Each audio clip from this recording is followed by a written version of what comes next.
And she's like tearing up at this time, you know? And so I just dropped somebody off, dropped the lady off.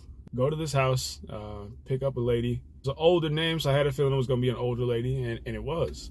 And she had a rolling bag with her, and I was like, is she traveling? Cause I'm not going to the airport, but she had a bag with her. I asked, she went in the trunk. She put it in the trunk, got it.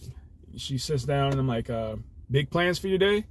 That's my way of trying to see if people want to converse. If people want to talk, hey, big plans for your day, people start talking, and some people don't.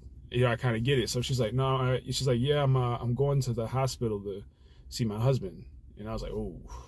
I said, oh, that's not great circumstance. She goes, yeah. And I really didn't know where to go with the conversation after that, because it ain't none of my business why he's in the hospital and nothing like that. And I didn't want to overstep my boundaries. I'm an Uber driver, right? So dang, and I didn't really know where to go. She was on her phone, like rightfully so. I got music playing, like it is what it is. And I just started praying for her husband and her while I was driving. Like I was like, Lord, just be with them, be with this lady, be with her husband, heal them, save them, love them, help them in this process. Like this is hard stuff, And we didn't talk the entire ride, truthfully, like I feel like I missed an opportunity because I wanted to. But again, I don't want to overstep my bounds. You don't know me. She doesn't owe me anything. She doesn't need to tell me what her husband's in the hospital for or anything. And I was like, but my heart goes to, what about people who want to not be alone in this process? You know what I'm saying? Like, think about it. Like, they probably got kids, but apparently, maybe they live out of state. I don't know. Like, I'm picking her up. No one else was dropping her off at the hospital. I am. You know what I'm saying? Like, so we're almost there. I get there, and then we're at a stoplight. She's like, oh, you made good time. And I was like, oh, well, good. And I just asked, like, how long has your husband been in the hospital? She goes, 8 days. I was like, got it. So she's got her bag, right? Because she's staying overnight. So it's clearly he's been in the hospital for a minute, or he's planning to, because she's got a suitcase with her, And we're pulling up to the hospital. I said, I've been praying for your husband during our trip. And she goes, thank you. That is really sweet. I said, well, yeah, I love to pray for him by name. What's his name? And she told me his name. And she goes, thank you. I really, like, that's really sweet. Like, I've been praying, but the more prayers, the better. And she's like tearing up at this time, and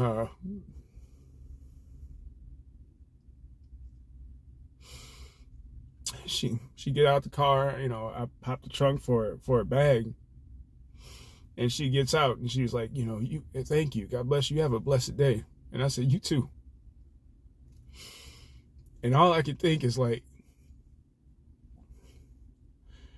it's the least I could do, and I'm grateful that I did it. It's not a good feeling I have. Like I don't feel bad by any means, but like, it's like I feel like I missed an opportunity to share in somebody's pain.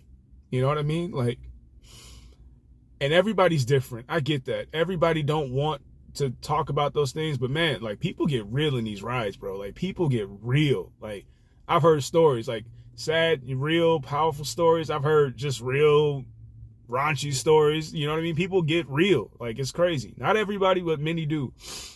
And I feel like I missed an opportunity to really be in this woman's pain with her. Just like, you're not alone. You know what I mean? Not that I can fix anything, but you're not alone. But I was praying for her husband, and I prayed for them afterwards when she gave me his name. And, man, like, she had an older name. He had an older name, definitely. You know what I mean? So I'm like, how is she feeling right now? Like, her husband is in the hospital. He's been in the hospital for 8 days. She's coming with a suitcase because he's not leaving anytime soon. You know what I mean? Like, what's she thinking about?